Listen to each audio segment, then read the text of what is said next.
Hello, today we will guide you through how to sort data A to Z in Google Sheets. To begin, open your Google Sheets file so you can see the spreadsheet you want to work with. Make sure the data is visible on screen and take a quick moment to identify the column you want to sort. In this example, we'll be sorting using column N. Sorting from A to Z is useful when you want to organize text in alphabetical order or in ascending order for certain types of values, so your sheet becomes easier to read and analyze. Once you're in the spreadsheet, click the N column header. This selects the column you want to sort by. It's important to choose the correct column first because Google Sheets will use that column's values to determine the order of the rows. If your sheet contains related information across multiple columns, sorting by one column helps keep the row data aligned while reorganizing the list. After selecting the column, move to the top menu and click Data. The Data menu contains a variety of tools for organizing spreadsheet content, including sorting and filtering options. This is where you'll find the controls needed to sort your information more precisely.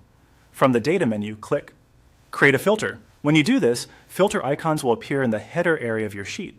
Filters are helpful because they let you sort or narrow down your data directly from a column without manually rearranging anything. This is one of the easiest and safest ways to sort information in Google Sheets.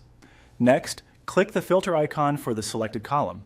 This opens a small menu with sorting and filtering options specific to that column. Take a moment to confirm you're using the filter icon for column N, since choosing the wrong column would sort the sheet based on different values than intended. Now click Sort A to Z. Google Sheets will immediately reorder the data in ascending order based on the values in that column. If the column contains words, they'll be arranged alphabetically from A through Z.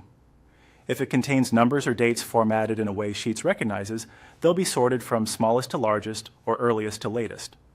And that's it. Your data is now sorted A to Z in Google Sheets. If needed, you can repeat the same process on other columns to organize different parts of your spreadsheet. Just remember to pay attention to which column you select before applying the sort.